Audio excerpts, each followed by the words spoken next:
je le dis simplement parce que si à la phase de l'instruction préparatoire, ce sont les indices, ok, donc à la phase de l'inculpation, ce sont des simples indices. Ici, à cette part, c'est les preuves.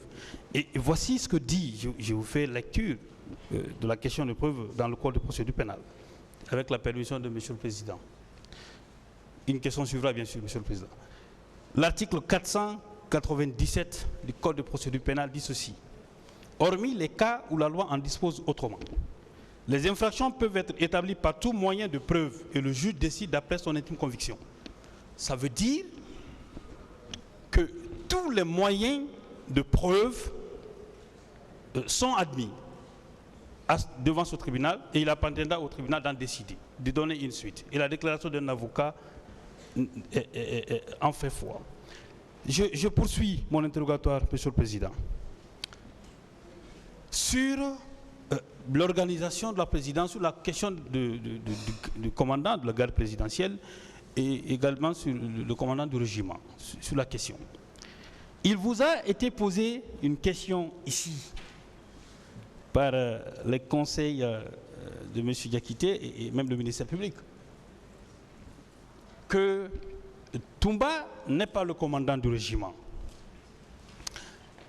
On vous a demandé, est-ce qu'il existe un acte de nomination, un décret de nomination de M. Toumba Diakité? Vous connaissant, vous êtes sincère, vous n'êtes pas dans le mensonge, Monsieur le Président. La question qu'il faille se poser et que moi je vais vous demander, est-ce que, puisque Toumba reconnaît de toute façon qu'il était le commandant de la garde présidentielle, il a déclaré au niveau de son PV d'interrogatoire, je vais le lire.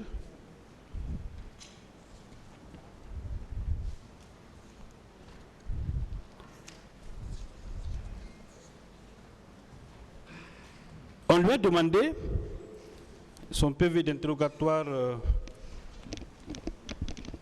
devant les juges d'instruction en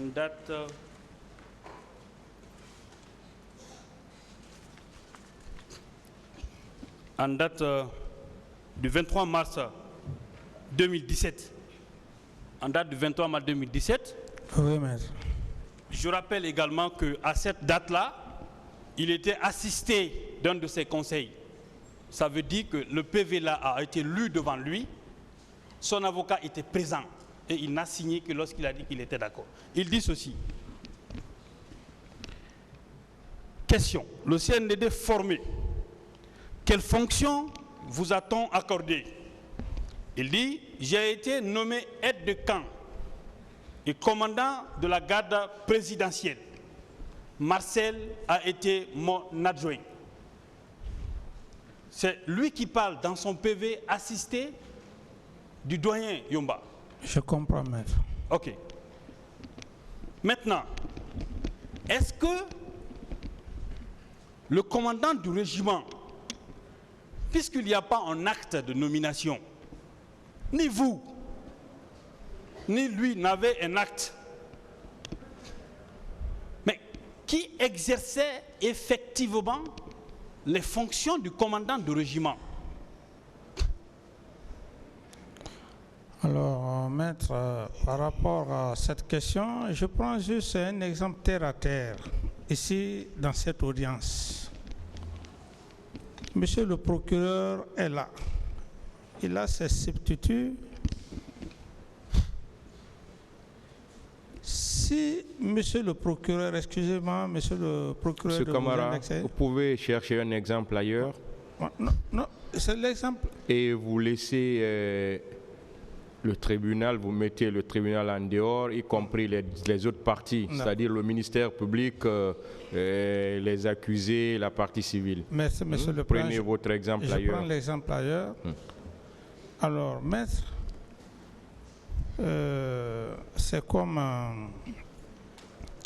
un commissaire central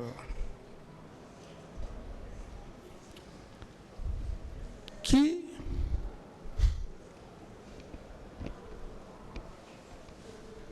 part, un de ces travailleurs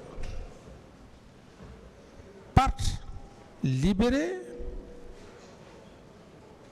sortir quelqu'un d'une infraction de la prison.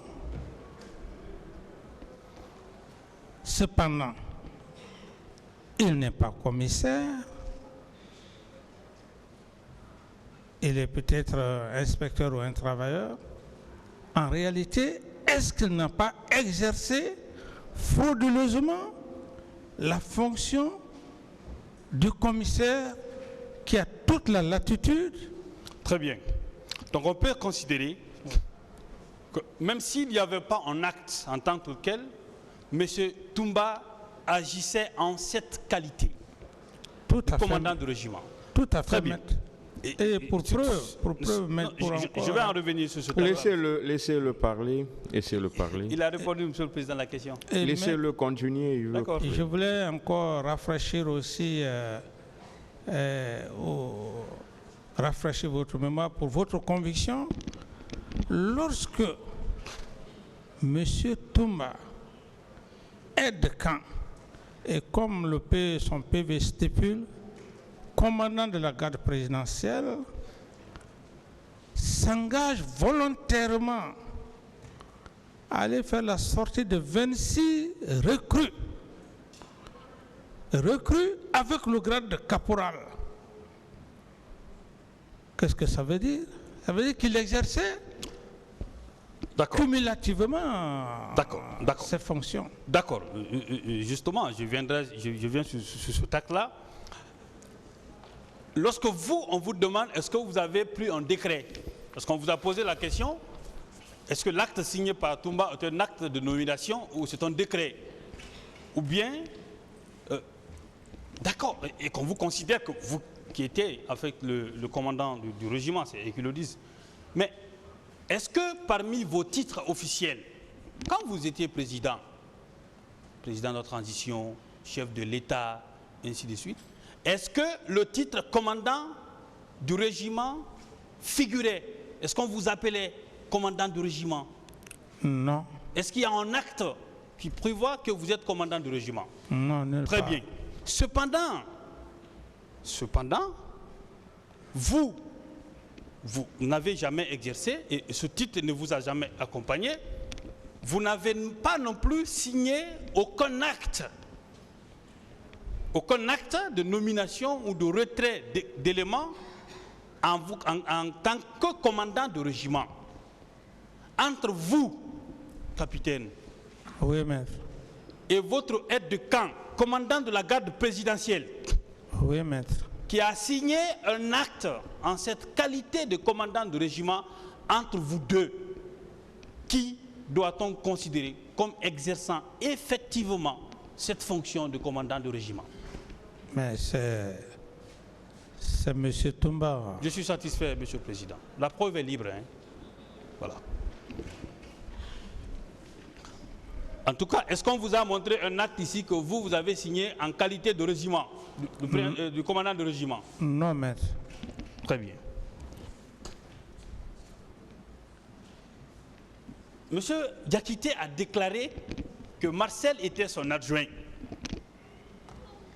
À cette barre, il a dit que Marcel était un électron libre pour pouvoir dire que lui, Marcel pouvait faire des choses sans lui. Mais, Monsieur le Président, capitaine, lorsqu'il vous dit qu'il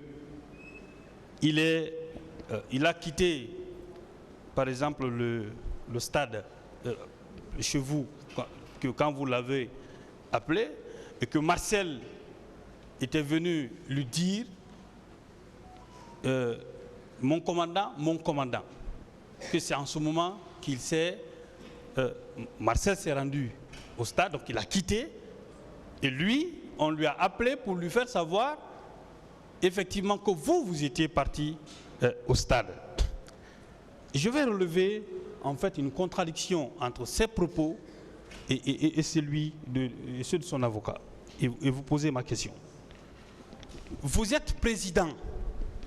Parce qu'on a voulu vous présenter comme étant un chef de quartier. Lorsque le président se déplace, lorsque vous vous déplaciez à l'époque, vous vous déplacez avec au minimum combien de véhicules? Oh, maître, ça, j'estime que tout mon déplacement ici à Conakry, ça ne se passait pas sous silence. Très bien. Donc ce jour-là, si vous étiez venu au stade, on aurait su. Tout à fait, maître. Très bien. Et lorsqu'il dit qu'il a demandé au commandant du salon,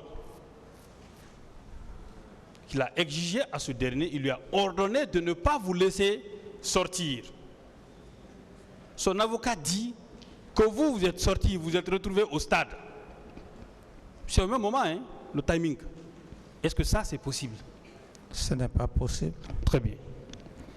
Donc, vous confirmez à la base de ce tribunal que vous n'avez jamais quitté votre bureau. Vous êtes resté. Tout à fait, maître. Très bien.